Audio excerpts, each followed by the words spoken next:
Feeling stressed? Why won't it come off? Should I increase the heat? Maybe apply more pressure? Oh no, I messed it up. If you also feel this way when removing a CPU, don't worry. Stay with me till the end of this video, and you'll never fear CPU removal again. Hi, I'm Hamed, and welcome to my channel.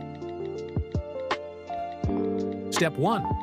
Removing the adhesive around the CPU. This might seem like a simple step, but if you don't do it carefully, it can ruin the whole process. First, remove the sticker from the CPU and clean off the thermal paste. Don't remove the entire shield. Manufacturers usually leave the top of the CPU exposed so it can be removed without damaging the surrounding shield. Use an 11 blade or a curved blade, whichever feels more comfortable for you. Just make sure it's not too sharp so you don't scratch the board.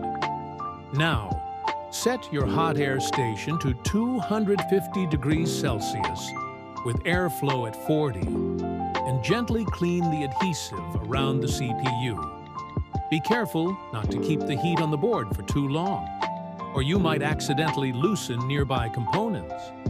If that happens, you won't know what went wrong when the phone doesn't turn on.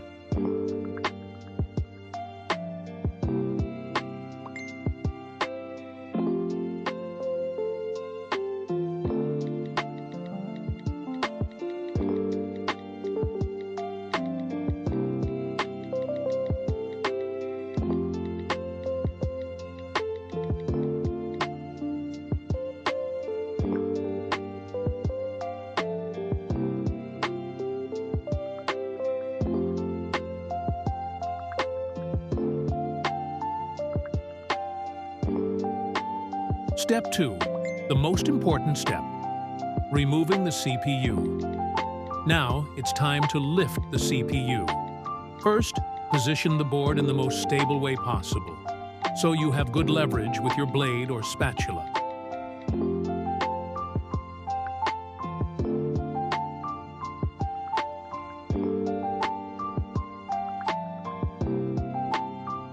Apply a little flux to one side of the CPU.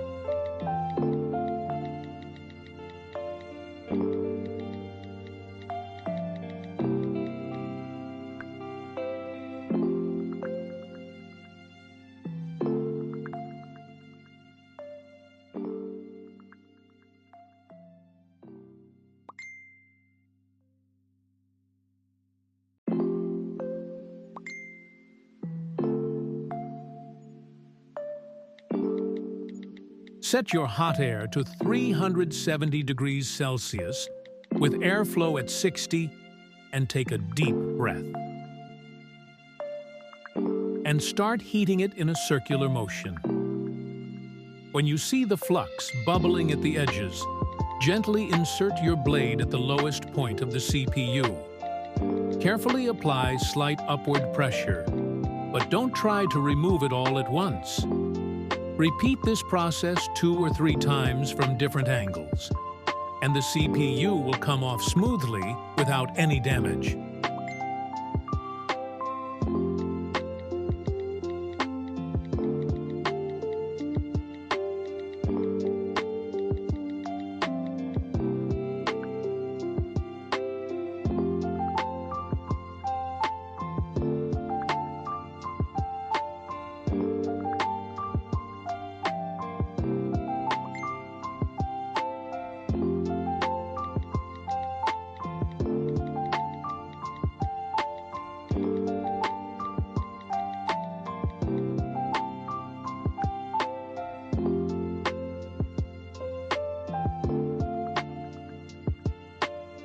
Step 3.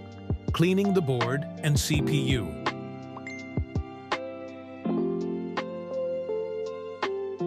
If you've made it this far, you're serious about this. So why not subscribe to the channel and like the video? Let's continue. This step may seem easy, but I've seen many people mess up here, so pay close attention. Apply flux to the CPU pad on the board and use a bit of solder paste to collect the excess solder. Use a desoldering wick to flatten the pads. Then clean the area with alcohol or thinner for better visibility.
Set your hot air to 250 degrees Celsius and carefully remove any leftover adhesive with tweezers or a blade.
Be very careful. If you accidentally pull up a pad, fixing it will be a nightmare.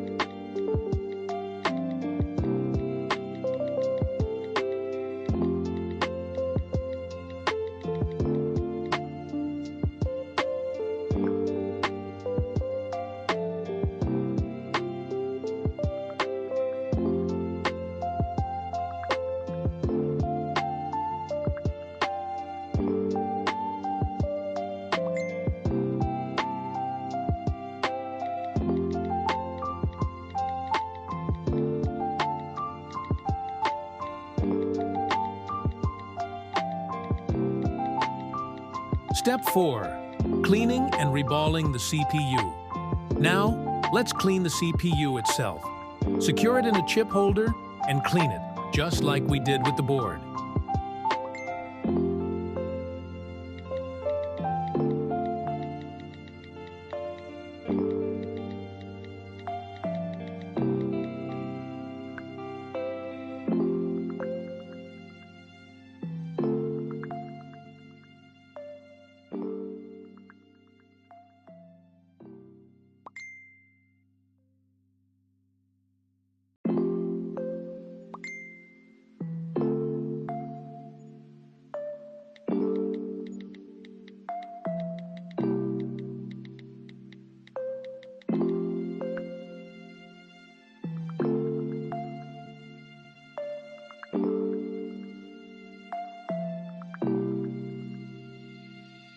If some pads still look dull, gently clean them with thinner and a soft wire brush.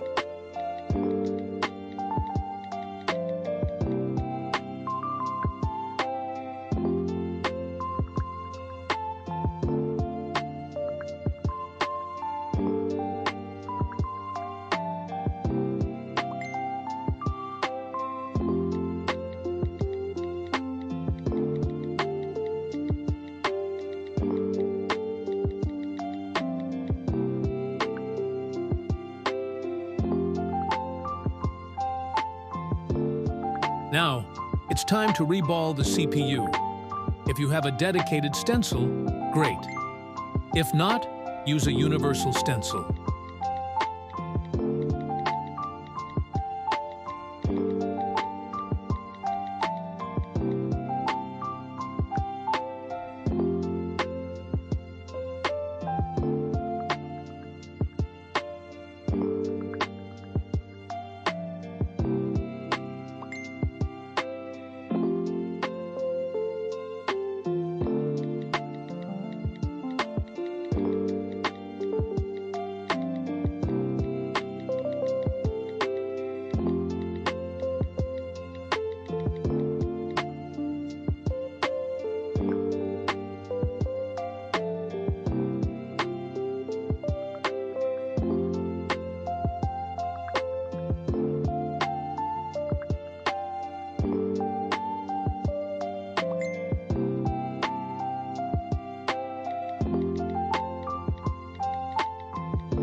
The most important thing is to get even solder balls.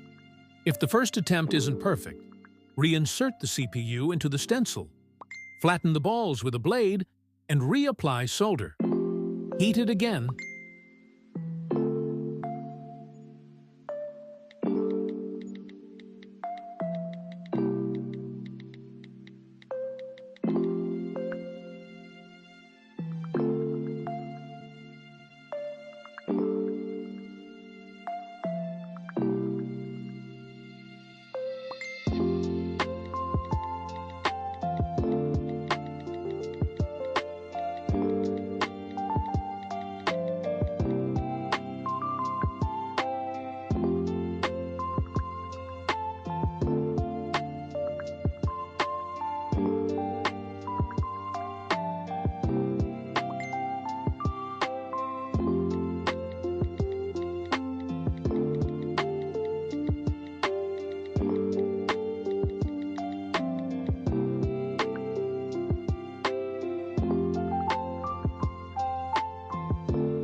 This time, you should have perfectly even balls.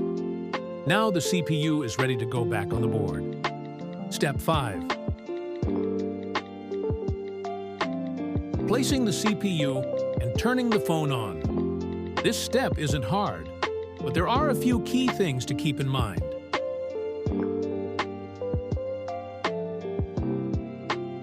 1. Don't use too much flux, or the CPU might slide out of place while heating.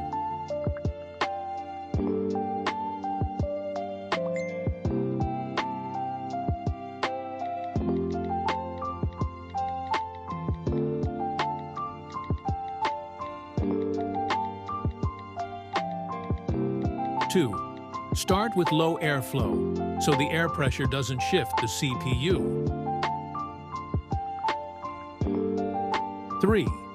Use circular heating. If one side heats faster than the other, the CPU might sit unevenly, causing shorts. 4. How do you know the CPU is properly seated? When you see flux squeezing out from all sides, that means the solder balls have melted and the CPU is in place.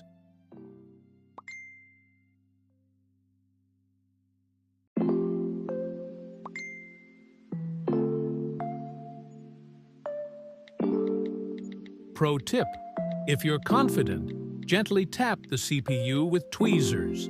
If it wiggles slightly and returns to position, it's perfectly seated. And that's it. You've successfully reballed and reinstalled the CPU. Now, the best part. Watching the phone boot up. I love this moment. Time to practice, but hey, don't practice on customers' phones. Thanks for watching. If you want to learn all hardware and software repairs step by step, make sure to subscribe to my channel. Good luck and happy repairing.